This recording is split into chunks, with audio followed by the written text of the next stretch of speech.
Hey guys, welcome back. Welcome back. Well, we're live today. I was planning on doing the live on Saturdays instead. I may still keep the Thursday time slot, but my Thursdays are like rushed.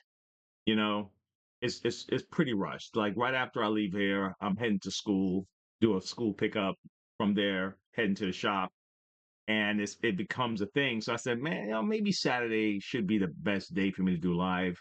More people can tune in on top of that. And so we'll see. But anyway, I might hold on to this time slot just for maybe a shorter kind of check-in type of live. But anyway, that's good.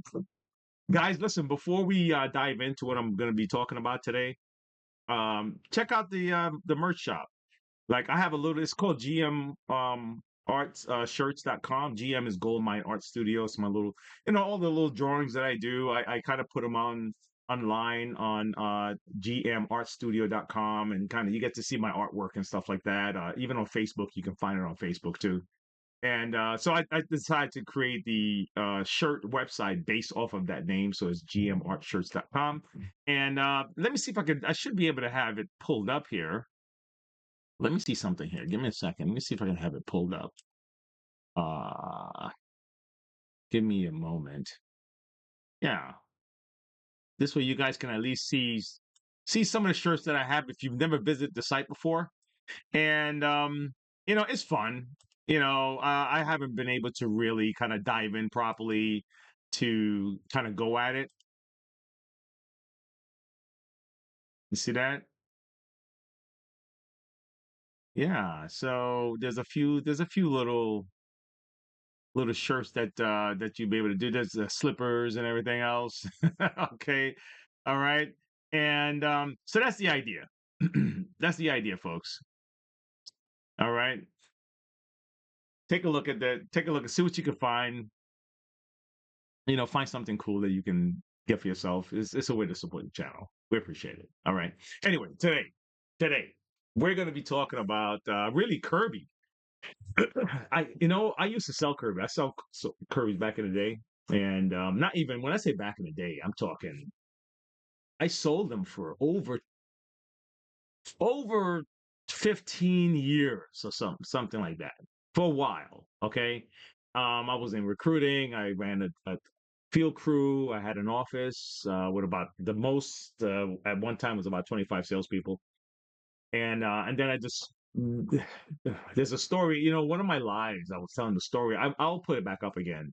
The story of when I decided, okay, you know what? I think I'm gonna slow it down and just kind of like base myself at a stationary place and not be out so late at night. There's two types of Kirby's, but I'll get into that later and I'll explain to you. Just kind of hang around for that. But right now, I actually want to talk about AI.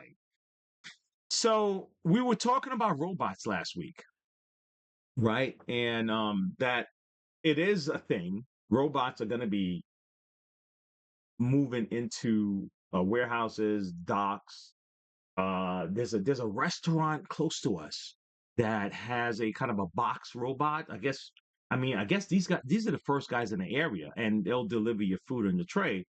But the kind of robots that we were talking about last time was the humanoid style robots, And I think before that becomes really, really popular, I think the first step really is the AI. Okay. And they're calling it more like agents, like AI agents, like not necessarily chat, but a little bit deeper than chat. Now I like chat. I was able to customize chat with a female voice so you could talk to me and like, remember the movie Her? When when the the guy was it Joaquin Phoenix? He kind of fell in love with his chat. It's not like that. No, I got have my wife. She can do all of that, but. But it's cool when you're asking your assistant, like Siri, right? I always, what I hated when I said, Siri, what is whatever, and then she'll say, "Oh, I found this in the web," and I'm like, Siri, I didn't want you to tell me to go look in the web. Let's say I'm driving, right? no, I need you to kind of talk to me and tell me what's going on, right? And so there's certain limitations that both of them have, like certain limitations, like um, I guess there's certain access to apps or your information, and that's where the blurry line happens. Like, how much information do you give access to? Who's behind the scenes of these things? So, who's really seeing your information, especially with all the breaches and everything else? But I have a feeling that the personal AI, the personal assistant, okay, is probably going to be more prevalent than the actual robot. Number one, the robot is like going to be 20, 30, 40 grand, right? Upgrades, subscriptions. Because you know you're going to have to subscribe to something, right? And if you want access to this, and if you want this new cool thing, it's trust me, I already see where it's going. We're thinking like Terminator, but I don't think I really don't think. Well, let me not say that, but I don't think yet. I don't think they'll try to take over yet. But but the AI assistant now, Grok on Twitter just got an update. Okay.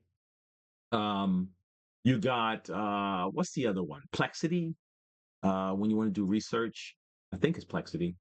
You have Chat GPT 4, and with the voice, if you don't have it, the voice is really cool, man. Where you really feel like, hopefully Apple, because I use the Apple now. I go back and forth between Apple and Google, right? Android, my bad. So hopefully Apple will do something real cool, right? With Siri, that is more it feels like Jarvis, because honestly, Chat GPT feels closer to Jarvis from Iron Man than Siri. Even though Siri, we got Siri first and Alexa. You know what I mean? Okay, so I have a feeling that's where it's going. I have a guy that from Vendasta. He's pretty knowledgeable on this stuff. Let me share this with you. I am gonna get to this Kirby, and I'm gonna show you what I mean by it. So hang in there for a second while I get to this section here. Okay, guys, he's here. Imagine having a team of AI experts working for your business or agency 24/7. Now, I'm not referring to purely the generative AI tools available that many of us are using daily. I'm delving deeper. Actual AI employees performing higher level, complex tasks that humans at big companies are paid the big bucks to do, but at 1,000 times the speed, accuracy, and at a fraction of the cost. This technology is reminiscent of data from Star Trek. Remember how he analyzed complex situations and instantly gave Captain Picard suggestions? Well, Star Trek is already here, and it's improving faster than warp speed. To get a taste of its potential, see what Mark Zuckerberg has to say about AI agents. One of the things I think is really important is basically making it so with a relatively small amount of work, a business can basically, in a few taps, stand up an AI agent for themselves that can do customer support. I don't know. His eyes just seem crazy red. I think I was talking just now. It's probably muted. I'm still working through my thing, but his eyes just seems like really red, and I'm saying that my eyes are always red. Um, but that one kind of looks redder than red. So I'm not I'm not trying to poke at him. It's just that it just so I looked at it. I said, "Holy cow, his eyes are really red." Listen, I had a customer, right? I had a customer, man. Number one, it was late at night. Okay, it was late at night. All right, I was doing a presentation. I had a team, and I went in. I'm the closer, right? And I'm going in to close the deal. And it, oh my God, the guy came. He's a Hispanic gentleman, right? He's very, he was very religious and everything else. And he was like, young man, um, you need to stop doing the drugs. What's talking about? I can see it in your eyes. I said, my eyes. My eyes look like this all the time. So I said, my eyes look like this all the time, man. No, I'm here trying to close a deal, and I don't want to insult the guy, right? I don't want to retaliate and like, what the hell are you talking about? So it's really it was a real odd situation. But he looked at my eyes, and I was like, dude, trust me, man, this is what I look like. so so I get it, Mark. Don't feel bad. Been there. All their customers. I kind of think that every business in the future, just like they have an email address and a website and a social media presence today, I think every business is going to have an AI agent that their customers can talk to in the future. And we want to enable that for all of those. So it's going to be hundreds of millions, maybe billions of kind of small business agents. I mean, AI employees managing your sales and operations? This is insane. Well, okay. Well, all right. So, like, I have the 4, and I was able to do a prompt that I told chat how to say my name. So when we start talking, say, introduce with hi Wayne or whatever. And then the other part of the prompt was to ask, like, what else, like, do a follow up, right? So don't just give me the information I'm looking for, do a follow up, because it might spark my creativity to ask a better question, right? So right now, it's more like a big search engine type of deal, like a mega search engine, right? But there are people that know how to do the prompts that can get it to, calculate things like quotes for your jobs and stuff like that. Or even if you give it a bunch of measurements that I'm looking to build this thing, and it's this wide and it's this tall and it's this deep, and I'm going to require this much, what do I have to do? And it's going to pull information from everywhere and then tells you, well, this is the best way to go about it. Boop, boop, boop, boop, boop, boop, boop, boop. So that kind of assistant is probably going to be more available, because it's, I mean, if you want like the pro version, I guess you pay like what, $9 or $20 a month or whatever it is. And but you have also have the free version. So there's gonna a lot of people. Now, this is the part about when it comes to Neuralink, stuff like that, is where I step back a second, right? Is because there are people right now that, if they're going to work, or if they're doing something important, they have to have their phone. It's like it's got to be right in front of them like that. And I'm like, okay, so imagine not being able to think without chat or your assistant, right? And then let's say you put a Neuralink in. For those who need it for spinal or neurological problems, okay, fantastic, right? But let's say me, and I just want to be upgraded, and I just say, hey man, I'll pay the whatever they cost, put a Neuralink inside so I can have access to my chat and the internet and anything I need access to. Imagine if that goes, I stop paying the subscription fee, and I got and now I'm already used to thinking on my own.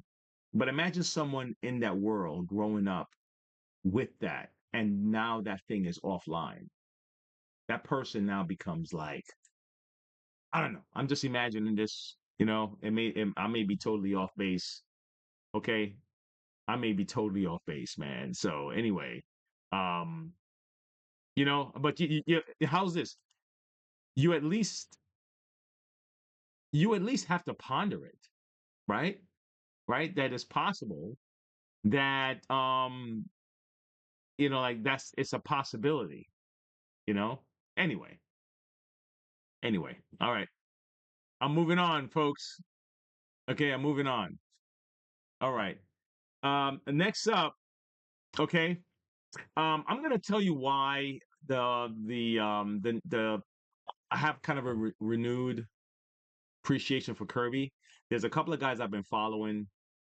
And these guys were nowhere in my kind of algorithm sphere. Okay, and one of them I can relate to a lot because he's a New Yorker, right? And I've been around these guys. They're quick. you know, that's Rosman, okay? And the other guy, very, very he has his presentation down. He's very focused on his presentation. But when I listened to what he had to say, that's when Kirby came back to me. Okay. Because I had my criticisms of the Kirby company. Like not before I get into this, let me cue this guy up real quick for you guys. But before I get into this, the Kirby company have a different relationship. There's a relationship difference, right? When we hear the name, right, and a guy comes out, knock on our door, or we answer an ad and go into an interview, right? We're thinking, okay, we're going, the Kirby company.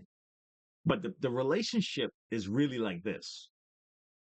Kirby's main customer, okay, the company that's in Cleveland, their customer is really the distributor, the people that actually open Kirby locations and decide that they want to buy Kirby's from the Kirby company. Because if you notice that you don't directly buy Kirby's from the Kirby company, like the way you would buy an Apple computer from Apple, right? You buy Kirby's from a salesperson or a Kirby distributor. That's the difference. Okay. So Kirby's upfront customer, let me say it like that, because it's a back end customer. You become the back end customer when you decide to call them and say, hey, listen, I have an issue with my Kirby. I need to use the rebuilding plan. I need to utilize the fire plan. Can I ship it back to you? That's the back end side of your customer relationship. But the front end side of Kirby's customer relationship is with the actual Kirby distributor, right? Now, the Kirby distributor's customer is the Kirby dealer. Okay? The Kirby dealer is the guy that comes in, and the Kirby distributor is trying to figure out, how do I recruit salespeople in a profession that has been demonized as not the way to go? And how do I tell these guys that give us a chance? Okay? Now, there are ones who do it right, and there are ones who are desperate for success and they do it wrong. And those are the guys that are highlighted, just like political issues in our country, just like racial issues in our country, gender issues in our country. The people who have the most extreme ideas are the ones that are highlighted, and the ones who are reasonable, you can't hear them. So those people are screaming like, man, no, I don't think that. That's not the way we do it, right? But the ones who are the loudest are the ones who the people hear, right? But anyway, that's another topic. So just so you can understand the relationship. So the Kirby company's customer is a distributor, the business owner, the one who signs an agreement with them that we're going to buy from you and we're going to sell it at a retail price. Those guys now they're looking for independent contractors, salespeople. Now they're thinking, how do I get salespeople in here? Well, let me tell these guys that I have a job that will pay them to do demonstrations, but they have to do a certain amount of demonstrations in a week. And if they don't sell, guess what? I'll just pay you this stipend. But the job is really a commission job, right? That means you are self-employed. You are literally buying the Kirby from the distributor, but he gives it to you on consignment, and then you'll go out and try to sell it to your people.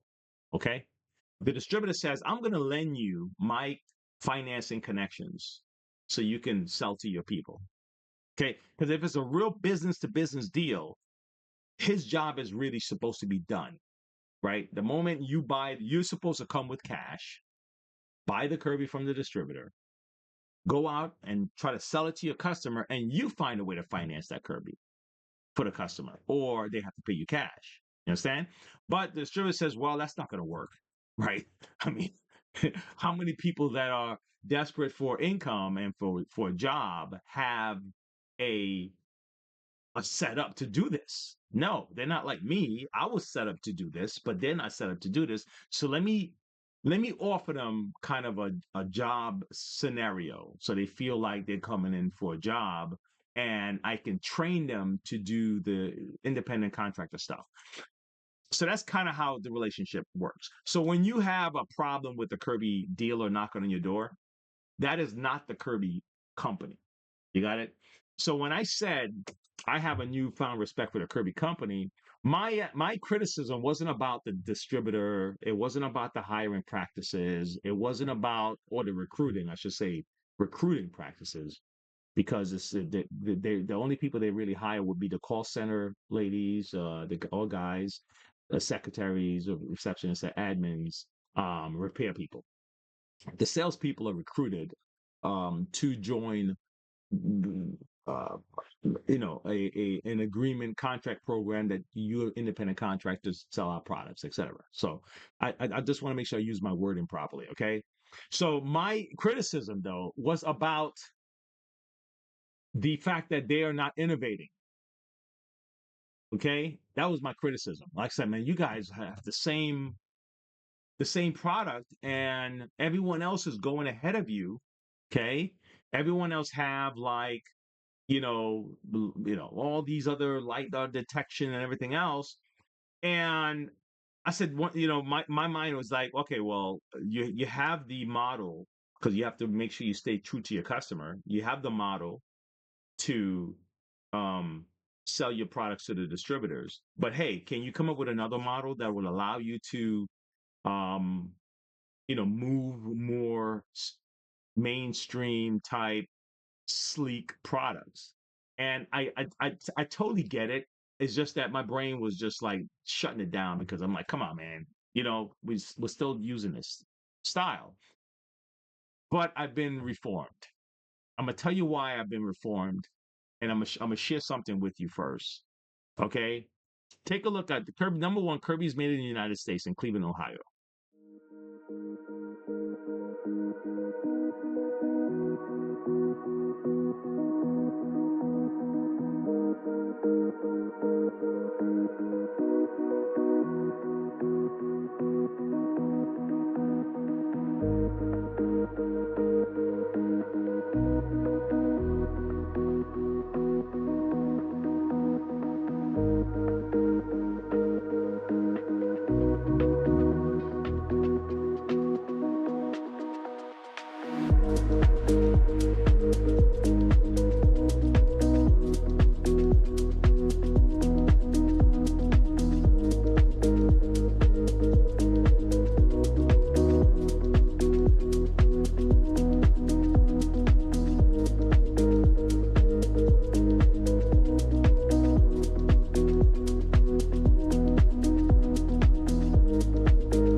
Okay, made in America, right? Hey, listen, I'm a fan. I'm a fan of Made in America, right? So, so that's the Kirby company, all right? And they have, you can literally go and buy a part for a Kirby from the 1950s today, okay? And the guys that I've been watching, um, I believe it's Repair Theory. I think that's the channel. Let me double check. And Rosman, okay. Let me make sure it's Rosman. Make sure I got him right. You're having a lovely Thanksgiving. I think it's Rosman. Yeah, yeah, Rosman. And yeah, Louis Rosman, 2 million subscribers. He's a repair guy, computer guy, and he's been really kind of pushing the right to repair deal. And because repairing is in my sphere, I decided to kind of all of a sudden I did a search and then he popped up and I said, let me watch this guy. And he's snarky. I mean, he hits it hard and everything else. But then I said, wait, what he's advocating for is the same thing that I believe in, right? And I get the business model because one of the other guys that they're all in the same kind of clique. I want to show you. He talked about the reason why a lot of the business models change to the way they are. But he had a real issue with Dyson because Dyson made a product that absolutely you could tell that they made it. And even when he spoke to the customer service, they specifically made it so we can't mess with it. Okay. And it's like, why would you do that? Right. You just so because number one, the product is going to go bad. You made it weak, the trigger in the Dyson portable. And then, and if any one of you had a trigger problem, you know what I'm talking about. The trigger's weak. And then on top of that, if a person decided, hey, look, okay, let me take it to a shop or I want to try it myself, they covered the board with a thick layer of glue that if you do try to take it off, you're going to damage the board. It's like, why would you guys do that? What were you thinking? Okay. So um let me share with you what he was talking about, and then we'll go into explain about how the Kirby fits into all this stuff, okay? Today, I'd like to talk about a vacuum cleaner that doesn't suck, which is the Dyson. If you hate yourself enough to purchase one of these devices, I will include an affiliate link to Amazon down below. This is a $400 vacuum here, and it looks like it's not going to be possible to replace the power button anymore, which apparently is something that dies on a vacuum. Now, I'm not used to spending more than $35 to $70 on a vacuum in my lifetime. I do have one Dyson in this new house, and that's because it was literally given to me for free, which in my opinion is the only acceptable price for a Dyson vacuum cleaner. But apparently, the button is so sensitive on these that it is actually normal for that button to die. So this comes from vacuumtester.com, a lovely website going over vacuum cleaners. It says, in short, Dyson has made it impossible to replace the button on new stick vacuums with a layer of glue on the circuit board. In that case, you will have to buy a completely new housing, and it says view the prices here. And the pricing for the housings on this $400 vacuum cleaner range from anywhere from about $90 to $203, and they've got their own affiliate link there. Okay, he's correct. I've had to do that myself. I've had to go on eBay even, and I was able to find the triggers, right? But the ones that you absolutely can't do anything about, you have to just replace the whole body, and it's a shame. But it's like also all of that technology, all of that innovation that you put into one compact little unit, whether it's an iPhone, an Oculus, or whatever, all of a sudden it's not repairable. Why would you do that? Okay, and so that's where the next gentleman that I was talking about, that's where he comes in because it's it happens like this, but that is just the way that these companies have decided to build their business model, and it seemed to work for them. But I'm not a fan of it. Okay, I'm not a fan of it. There's a better way. There's a way that we can still have an economy that promotes purchasing you at the same time. At the same time, allow you to keep and repair the stuff that you value, right? So here's his take. I'm gonna go from to our Kirby, and because we have to wrap it up, but I kind of want to let you know where my mind is. That's what these lives are for, guys. And thanks all of you. If you haven't subscribed yet, please subscribe. Um, the idea of these lives is for me to just kind of because during the week I'm gonna put out tutorials here and there, okay, throughout the month. How's that? Because I'm very busy. And but when I do the live, it's just I'm shooting the breeze, man. We're shooting the breeze. I'm talking about stuff that I'm interested in. If you're interested in it with me, great. I found my click found me. We can talk about those things, right? This is one of those things. And then I'm gonna make sure I leave you off with at least some kind of hands off, hands on, hands off, dude. hands-on type of thing that I would do, and that's the makeup of this channel. I'm hoping that it becomes a successful kind of model. That yes, we can shoot the breeze a little bit. I'll share some stuff with you. If you have a question in the chat and I see it, I answer it. And then other than that, I'll go at the end. I'm gonna top it off with, okay, guys, now let me show you how to fix this, or let me show you what I'm working on, and then we go from there. That's kind of that's the concept, okay? And I'm hoping it's successful. But let's listen to this guy real quick so you can see where I got my inspiration from for this video, and we'll go from there. Okay? All right. Is money on every Quest they sell. Their business model isn't about profiting from the hardware. They only make money when you buy software for the device. The headset itself is just a vessel for buying apps, so it would make sense for the company to build a longer-lasting, repairable device. It would be better for their profits, better for the customers, and better for the environment. But that didn't happen. Why is that? There are 5 main reasons for why companies can't design products that are easy to repair. The first one is corporate greed, and that's the one everybody knows about. Right to repair advocates like Louis Rossmann and others constantly expose corporate greed and how brands make things impossible for us to fix. We have to go out and buy a new device rather than repair what we have. But that's not even close to telling the whole story of why repairability is so difficult to achieve, even when companies genuinely want to make a product that's repairable. The truth is, it's a nightmare of disorganization, consumer habits, and bad incentives. Take the Oculus headset, for example. I spoke with someone who worked on the design. His team wanted the battery to be replaceable. Like I said, it would have been better for the company and the customers. But a replaceable battery would have required several rounds of reviews with a legal team, and that team was already overloaded with other projects. So, upper management decided to scrap the idea and focus on easier things. Okay. So, you know what's funny? And I'm listening to that guy talk about this.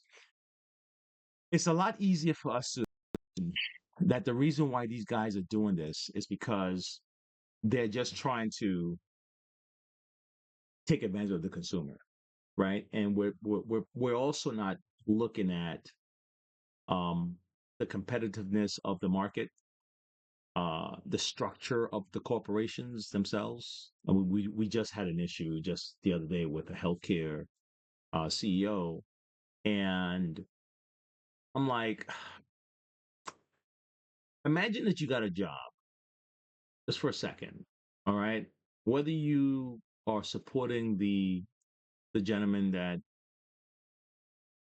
committed the crime, or you are more sympathetic towards the CEO that was unfortunately taken from this planet. Just imagine you taking a job that you've been working at a company, and someone have a grievance with that company, and they see you as the bad guy because you got a promotion. You're like, man, my gosh, I get to be the CEO. Man, thank you for the promotion.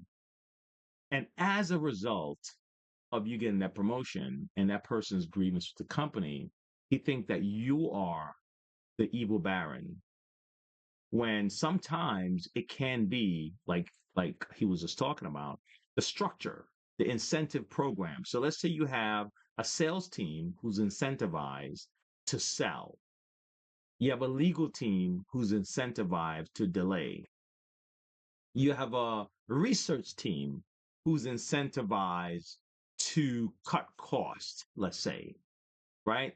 So he wants to sell it for the highest price today. He wants to wait till next year, okay? And he thinks that we're gonna have to find a way to not give them all the perks that they need for all the stuff that he's promising.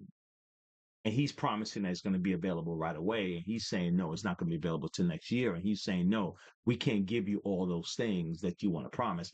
And I didn't have that in my mind before. I didn't realize that, wait, because I run my own, one man type of show, and I'm the one making all those decisions, right? But I'm not looking at the complexity, just like having a country with with with all the different branches of government, and everyone have their own motivations, and everyone have their own agendas, and everyone have their own thing, and you have to manage all of that. And it's not just those Americans. It's a little bit more than just those Americans. We don't always, all of us don't think the same. Even all of us who are on the same political side don't think the same. So can you imagine that the people who are running the country, even if they're on the same political side, they also don't think the same.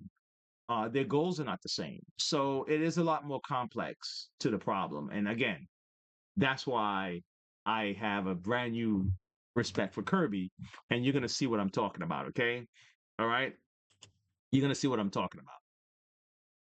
This obsession with newness goes back to the 1920s and 30s, when the concept of planned obsolescence took root during the Great Depression. Economists like Victor Lebeau argued that Americans were holding on to their old cars, radios, and clothes for too long, slowing down economic growth. His solution was to convince people to buy new products as often as possible. Lebeau famously said, "Our enormously productive economy demands that we make consumption our way of life. We need things consumed, burned up, worn out, replaced, and discarded at an ever-increasing rate." He even suggested a government program to destroy old products, just to make room for new ones. Companies have become experts at making unrepairable products seem cool. For decades, marketing has conditioned us to equate thin, sleek, and seamless designs with premium products.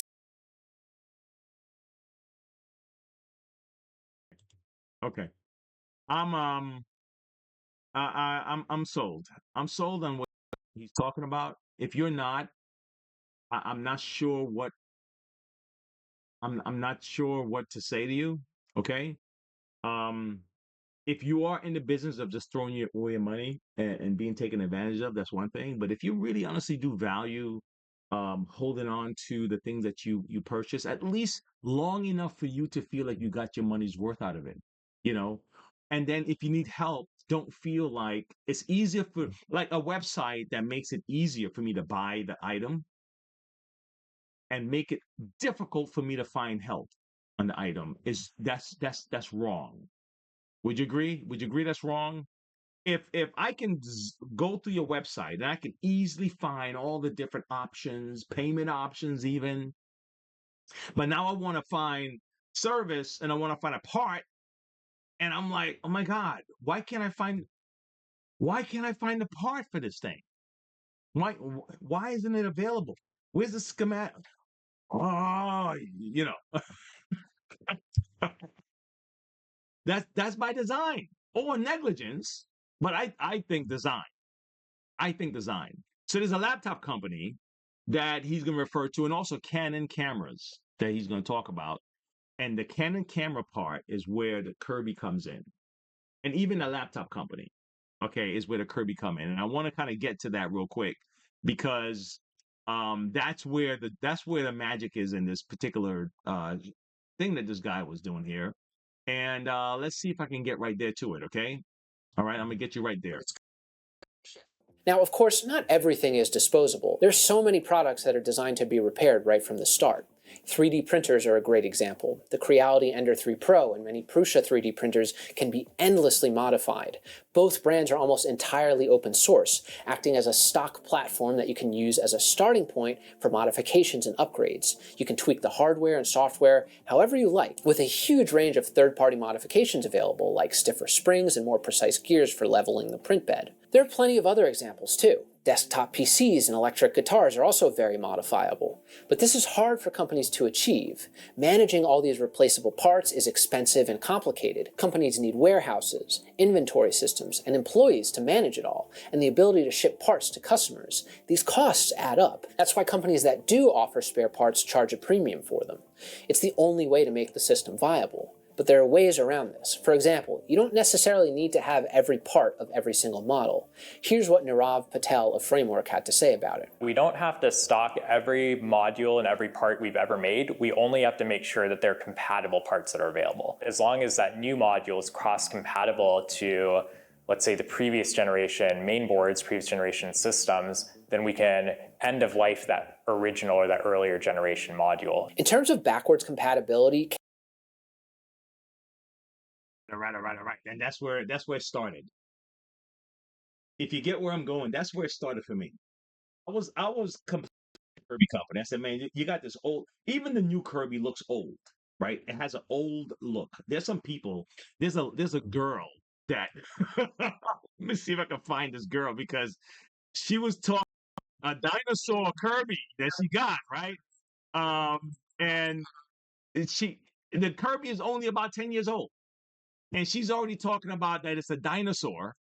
And I'm like, are you kidding me? What are you talking about, lady? This dinosaur, this Kirby's just a few years old, right?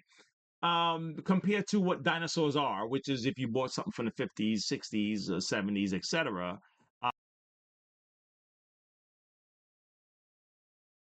I was given this 10-year-old clunker to do a major task at our church today. My job was to vacuum, and I was given this Centria Kirby to do the job. Let's see what it does. As you can see, the area that I just vacuumed is very, very clean. Look at this. More dirt. More dirt. More dirt. Let's see how this looks when I'm done vacuuming. So when I pulled out the vacuum and started vacuuming, everybody was laughing because this old dirty vacuum didn't seem like it would be able to do the job. And as soon as I put it to work, it really blew my mind. It was picking up dirt left and right. It was picking up bugs left and right. And I was very surprised at how well it was able to work. It was a very expensive vacuum, I was told at the time of purchase, but it's 10 years old, guys.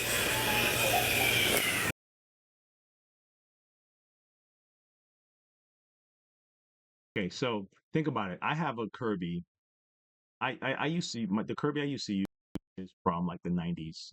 Okay, and the idea is this is only 10 years, right? But back in the day, 10 years wasn't a big thing. Having a product for 10 years wasn't a big thing.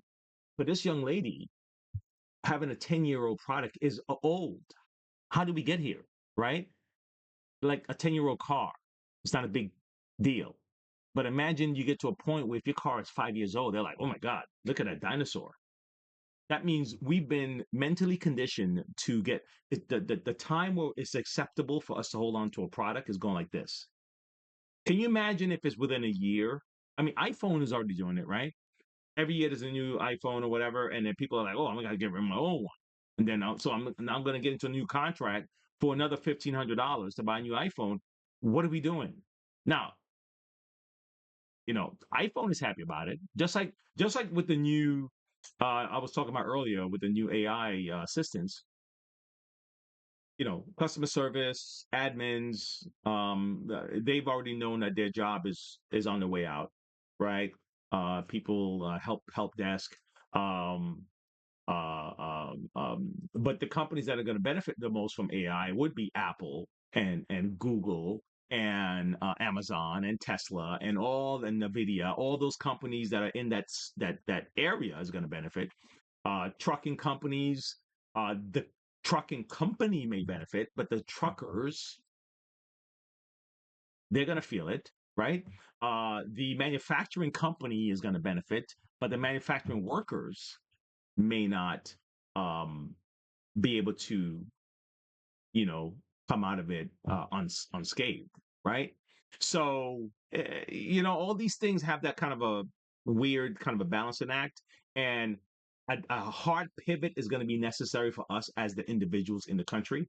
Okay, if you're a business owner, you're going to have to find a way to jump on board and kind of use this thing. But if you're an employee looking for work, you may have to now learn the language of uh, prompts. You may have to learn, how to work with AI, or even how to help, design those things or work with those things, or be a mechanic for the robots. Okay, it's just what it is, right? So with the Kirby company, with with this, the fact that this 10-year-old vacuum is considered a dinosaur, like if it was from 19, that shows that our consciousness is being shifted and being controlled. And I'm, not conspiracy, but it's just the way it is. I mean, if you're a salesperson, you are trying to convince that customer to make a buying decision that they did not previously have in their mind to buy. So there's no conspiracy that you are trying to um walk that customer down a road to buy where they previously did not want to buy. That's not some big conspiracy theories that you're trying to control that buying decision. Okay. So companies are trying to control public perception the same way media does, the same way politicians do. Is just a thing. It's not some big conspiracy. So don't think that's where I'm going with that. Okay. All right. Anyway, um there was another one that young lady, and I think that's the last one I'm gonna do before I start on to my thing here, because she's young and she looks like one of the younger, what do you call them, Gen X, Gen Z, whatever. She, It's breaking from poor quality design. When you buy a vacuum and it's only a year and a half old and it breaks in like 3 months in, and you think that you can buy a part for it that should only cost $15, but it's nowhere to be found. I recommend buying a vintage vacuum, the Bugatti of vacuums. I present to you the Kirby vacuum. This vacuum is almost as old as I am, but this thing is definitely a lot hardier than me. So if you want a ridiculous workout and a quality vacuum, I recommend going onto Facebook Marketplace and buying a Kirby vacuum.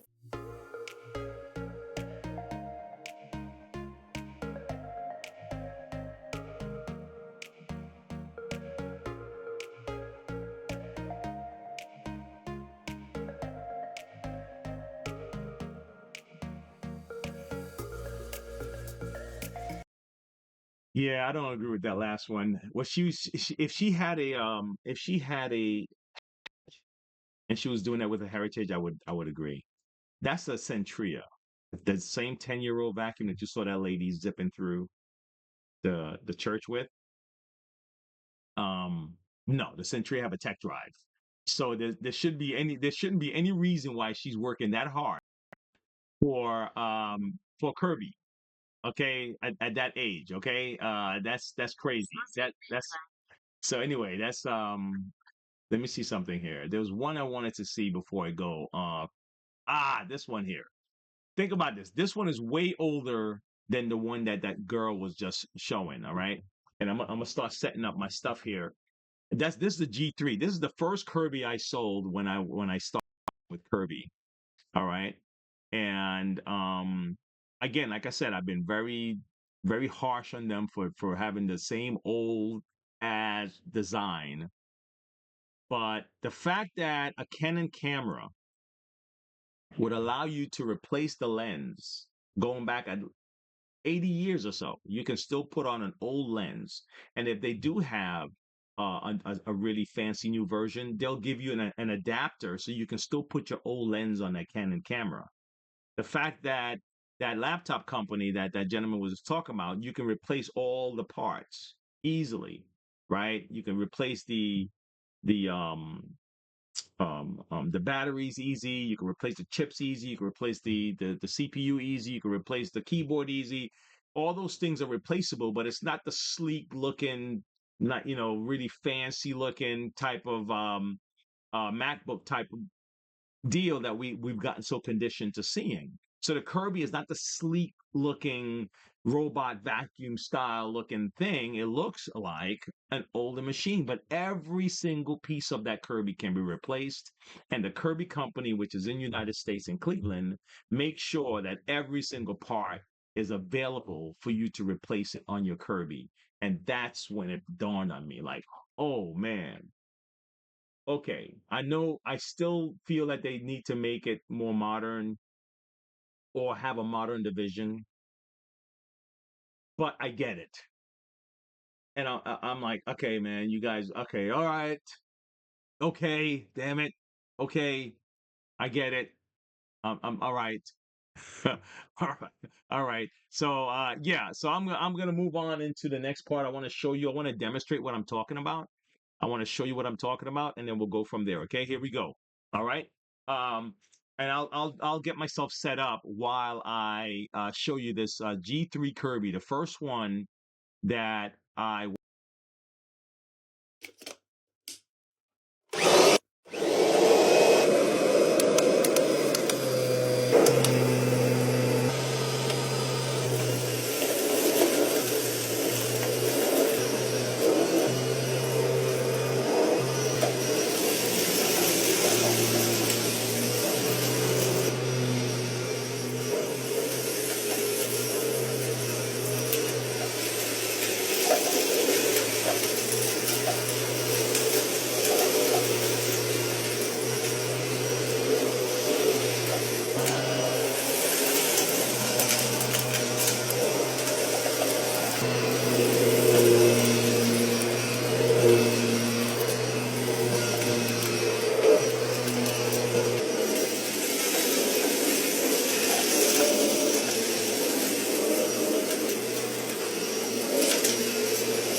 Okay, guys, so take a look at the Kirby that I actually use to clean my house. Okay, this is my Kirby.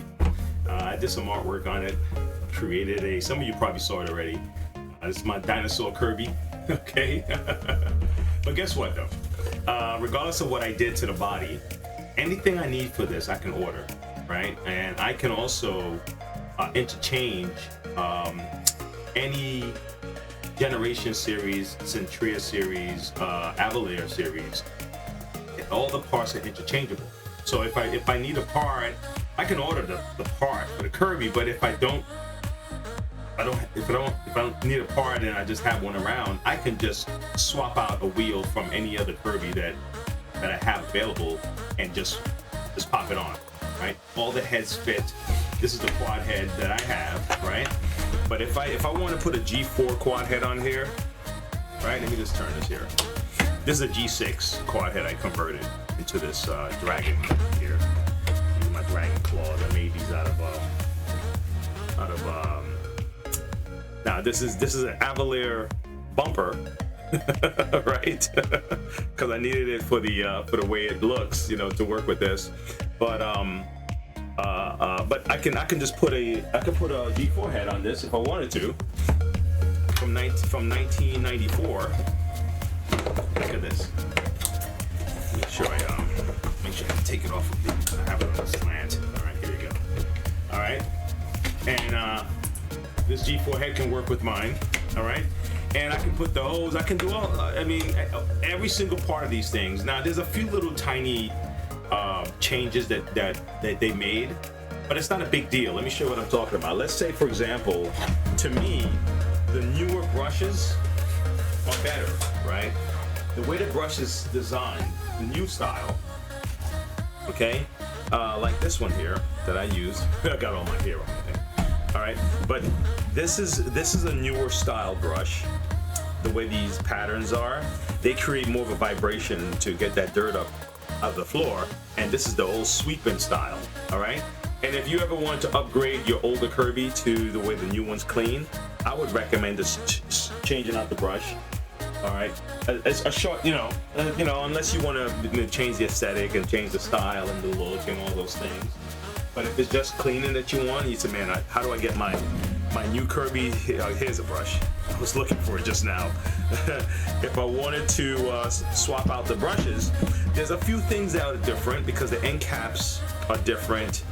Not different as in they won't fit, but the that light indicator that lets you know that your Kirby light, the brushes are turning, is on the opposite side from the let's say the G3 and the G4, versus I think they started changing it at the G5. This is the G5 right here. So the light now is on the opposite side. So the brushes for this can fit here, but if I put it here, see that? The magnet is on the wrong side. Now, I couldn't just turn it. I would have to change the end caps out and swap out the end caps because the sizes are different. There's always a small and a large. But the problem if I did that is that the lineup for the belt, which is this little space right here, it'll end up moving over a little bit. It's a minor inconvenience, I'll be honest with you, but if you wanted to, but you don't even have to. You can still buy a G4 brush if you wanted to, you know. All right, let's move on the inside of these things. All right, and all these caps, all the belt hooks, all the grills, all those things are interchangeable. The new grills are better. Let me see if mine have the new grill. I didn't even double check. Let me see. I prefer the new grills. Yep, here it is. So the new grills would have this little guard right here. Look at that. For the magnet, the magnet's right under this grill. So it's a little added protection they gave it, and it's wider. It's a wider than the older style. Okay. All right. Little things, guys. Little things. Now, but the main stuff on the Kirby is not a big deal. I mean, when it comes to, this is a G3 motor, the inside of a G3 motor, generation 3 from 1990, right? This is the generation 4 motor, okay? They all fit the same. So I can take, you know, let's say I want to, you can purchase a motor. Actually, if you went and order a motor, you would get the newest motor. Okay, you would get the newest motor, but it would fit. You wouldn't have to worry about, wow, you know, the 2024 motor is going to fit my 1994 Kirby. Yes, it will.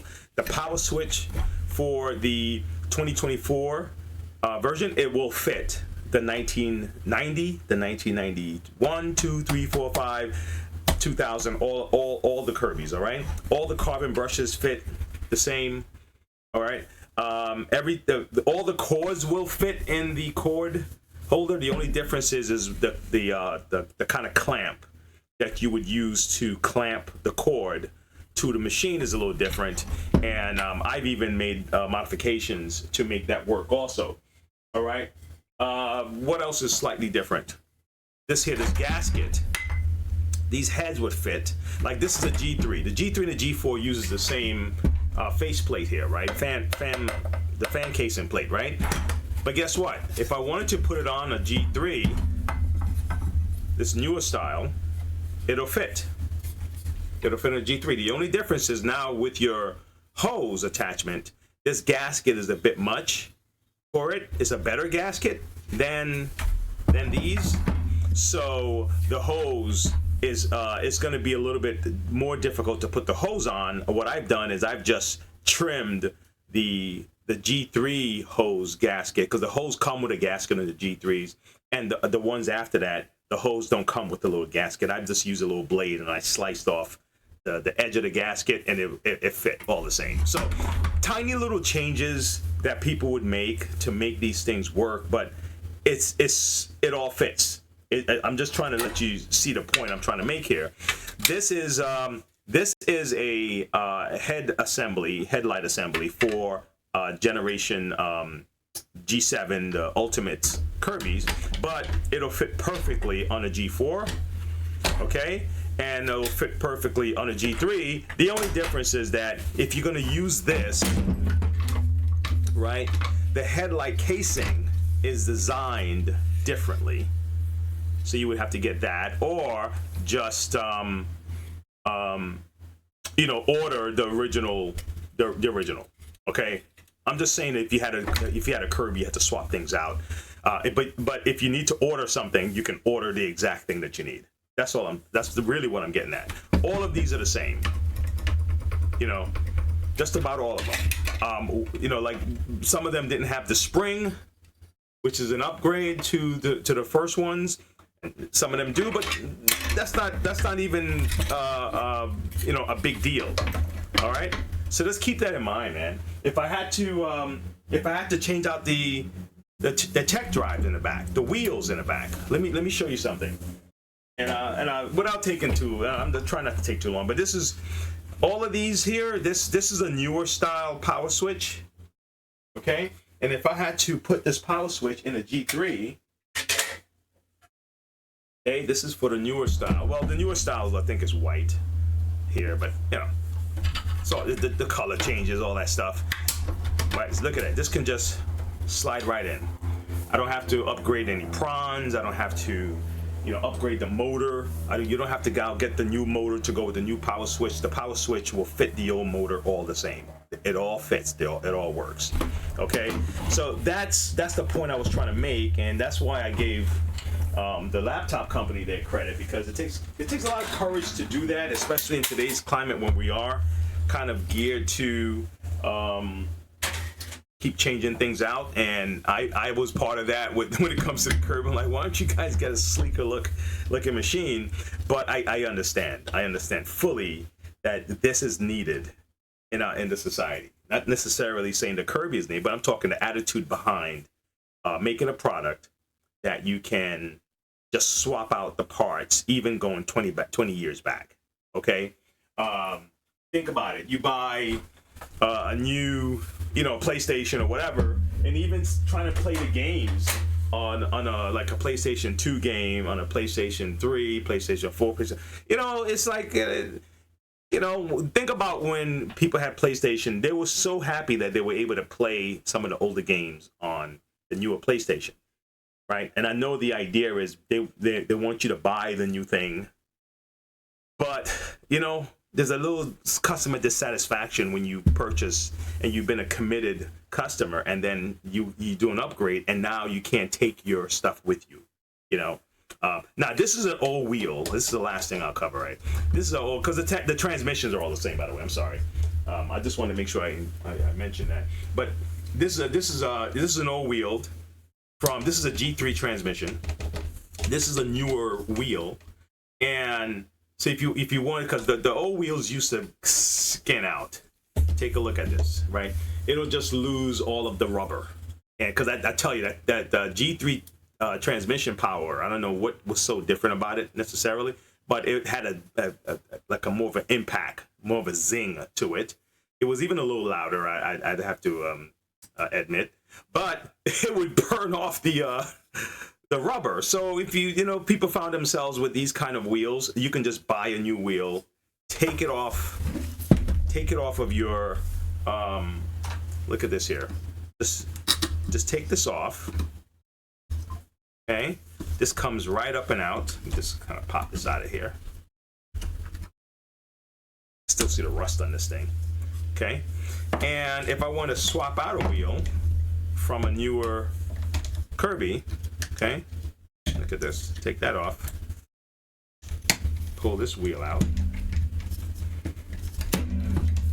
and you can see what I'm saying. This is like a diamond. This is a G7. Let's see if the camera can pick it up properly. It's a G7. All right, and this here is a G3. Okay, a G3, and just pop the.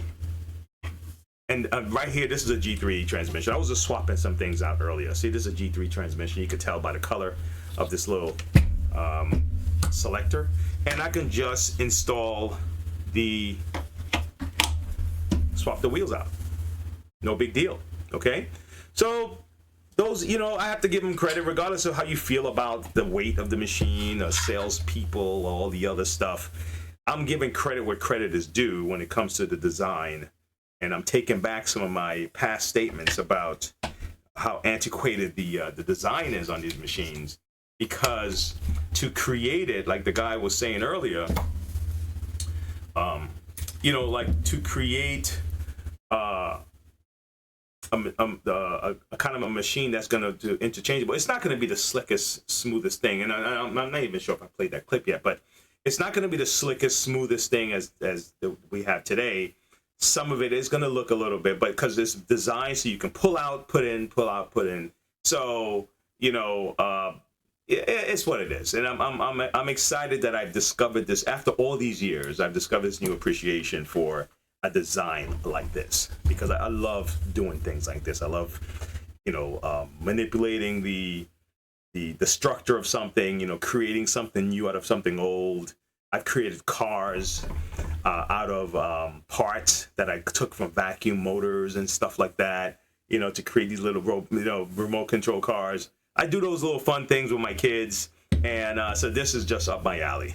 All right, so I hope I didn't kind of stretch this too far out, But if you have a Kirby and or you were considering one, just know that if you do purchase one, like I said, I have a Kirby from 1956 in my shop that still runs if I plug it in. Just know that you can always find those parts for it, regardless of, like I said, regardless of whether you like the sales process and all the other things that go along with the negative feedback. As for the equipment itself, it's well designed, and I understand now the philosophy behind not changing up so soon. The CEO of Framework, and he was really helpful in providing insights for this video. Their laptops are designed to be easy to repair and upgrade, and they've built their entire business around this idea. The Framework laptop is solid and functional, but it doesn't have the polished, ultra-premium feel of other laptops in its price range. The hinge for the screen doesn't feel perfect, the keyboard feels a little bit soft, and the surface finish is nice but not exceptional. It's a very generic design. This isn't because he has bad designers and engineers. It's because making a device durable, repairable, and modular often means sacrificing some of the things we've been trained to see as quality. Take the screen and... All right, that's it. That was the idea I was trying to get across, and that's why I said I have respect for Kirby. So the same thing that this laptop company is saying that, hey, we had to sacrifice a sleek look for a more modular system that you can replace all those things. I see why Kirby had it set up that way. Yes, I still want Kirby to have a different division that have a sleeker, new, modern take on things. I think they would benefit from having a standalone shampoo system that don't require taking apart and stuff like that, or that people can just buy a standalone Kirby. Okay. Um, that's my opinion. Okay. Because I think a lot of people don't utilize the shampooer because they don't want to have to take it apart and hook it up again. Okay. So that standalone shampooer that they can just buy, that's a whole nother market. It's just that, yes, you're taking business away from your customer, which in Kirby's case is the distributors.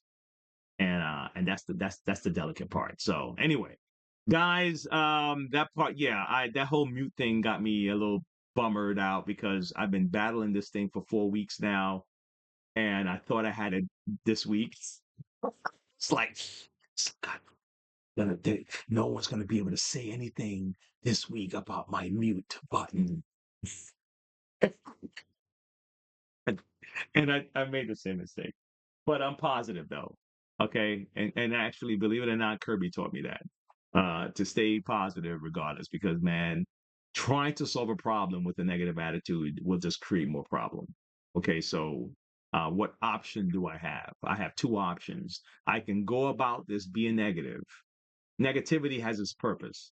Okay, it kind of warns you to be prepared. Like, let's say, for example, one guy says, yeah, we could do it. Another guy says, I don't know if we can do it.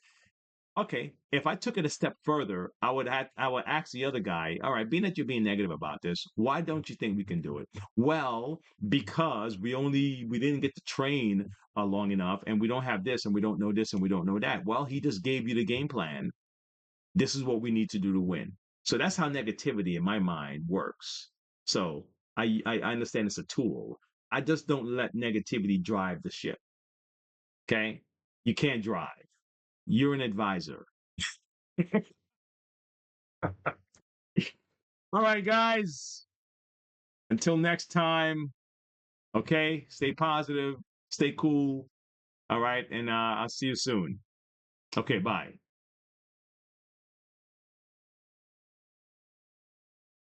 Yes!